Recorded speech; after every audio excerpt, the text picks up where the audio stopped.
Magandang araw po mga busing madam. Minsan pa no. Magandang araw sa ating lahat mga busing. Sana ay nasa mabuti kayong kalagayan palagi. Ngayon po ay aking nililigo yung ating alaga mga busing. Mainit po sa aming lugar ngayon mga busing.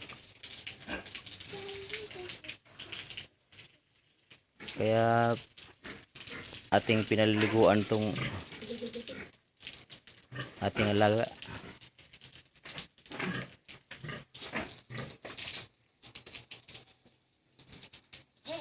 Bali dalawang araw ko sa dalawang beses lang pinapakain ko sa isang araw mga busing.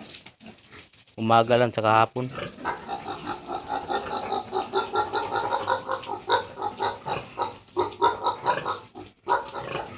Medyo malaki na po ang kanyang tiyan mga busing.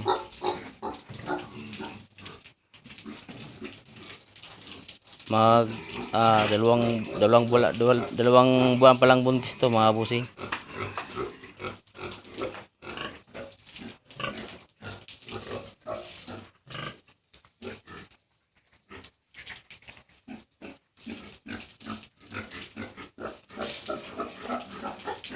Shoutout nga pala ay nakalimutan ko pala yung pangalan mo sir.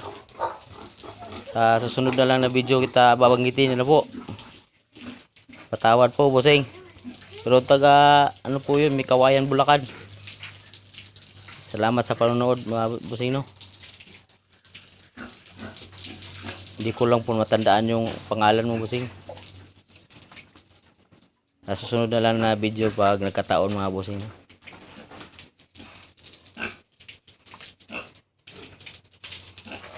Medyo mahina po yung tubig natin mga busing.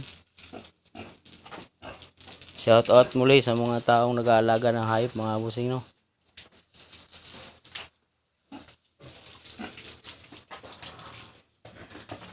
May tip pala sa akin yung ano yung nagbibinta ng karne sa palengke mga busing. Sana'y maano rin natin no. Ang bintahan daw ng baboy mga busing mahal daw pag ang season po na ano mahal ang presyo ano yung nasa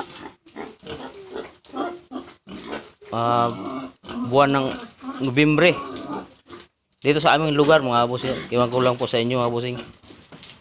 Sabi po kasi nung ano yung kilala namin na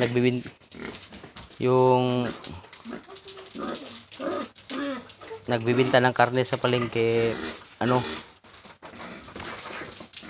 pag season na mahal ang presyo mga busing sa karne yung Nobyembre hanggang Marso ay Abril Mayo medyo mahal pa pero hindi na ano daw ang presyo diyan bababa na. Pero pag nasa November hanggang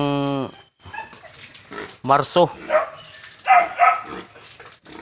may presyo talaga dyan mga busing.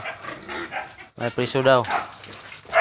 At parang totoo naman po busing yung sabi niya kasi nung nag-aalaga kami ng patining patabain na baboy.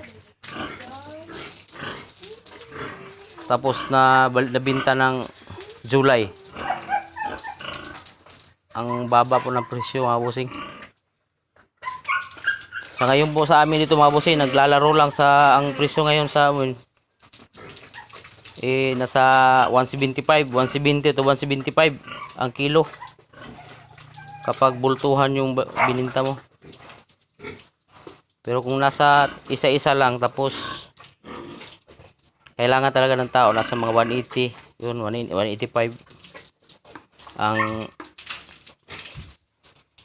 kuha nila per kilo. Pero yung bultuhan mga boss, yung marami yung bibinta mo nasa 170 to 175.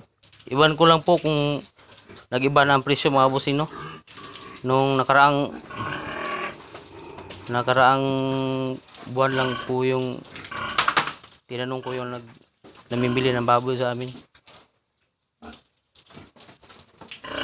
May tips na ito bossing, no? Sana yung naka ano kayo mga bossing. So, mahirap po kasi kung ano yung hindi natin anuhin yung tsatsansahin natin yung tsansa lang sa presyo mga bossing, kasi pag matumal ang pagbaba yung presyo may porsyento na ano bossing, mulugi. Kaya tips din sa mga mag-aalaga,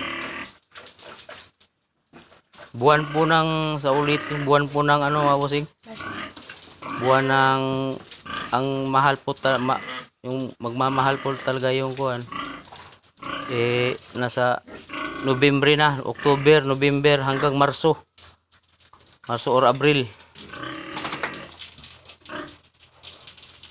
Pero pagdating ng July, August, September,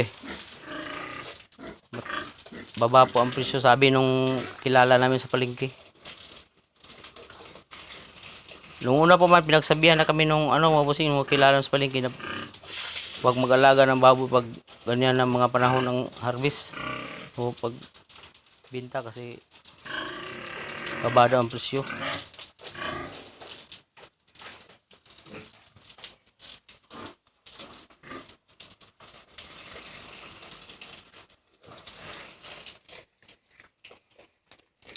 Kasi ano,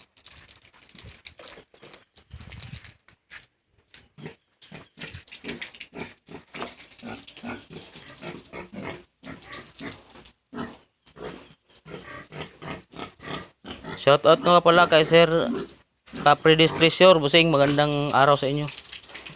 Magandang araw sa iyo, sana'y nasa mabuting kalagayan maging sa iyong pamilya bossing.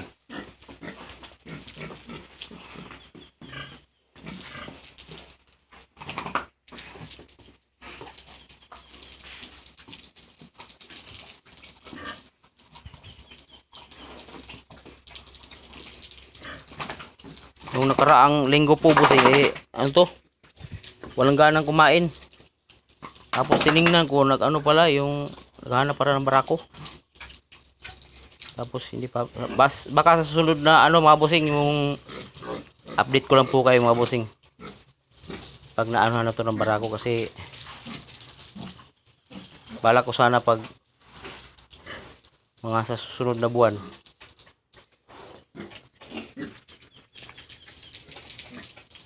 baka pwede nitong patakalan mga bossing. Kaya hindi ko na to papatingin ng yung 8 buwan. Siguro nasa 6 lang pwede na siguro. Sa kapatid ko 6 na buwan nata na ng barako.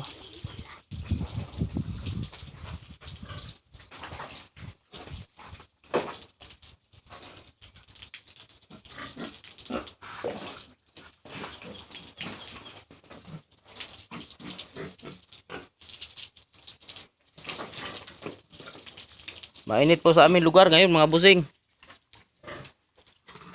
Pero lang, pagdating ng mga hapon, umuulan na.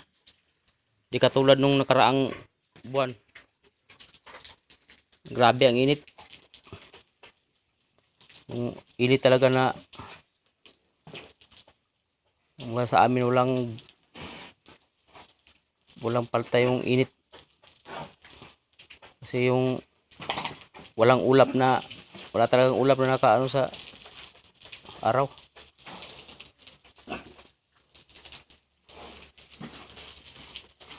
Malaki-laki na rin to mga bossing. Nasa mga 80 to. 80 mahigit.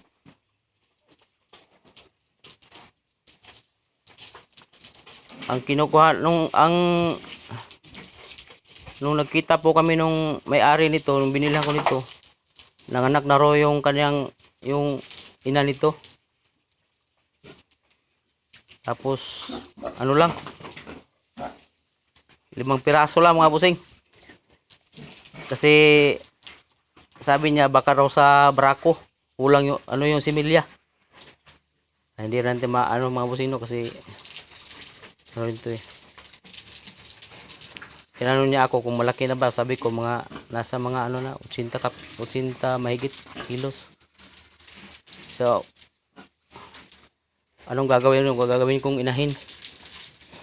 Sa maganda yun kasi mabait yung mabait yung ina niya kaya pwede gawing inahin.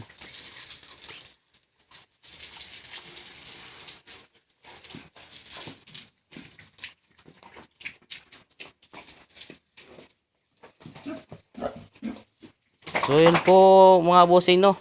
Sana nasa mabuti kayong kalagayan mga bossing, maging sa inyong pamilya, sa mga mahal sa buhay. Hanggang dito lang muna mga bossing. Update ko lang po kayo mga bossing sa mga ano pa dito sa ating alaga. Maraming salamat sa panonood. Ingat mga bossing, madam, ingat.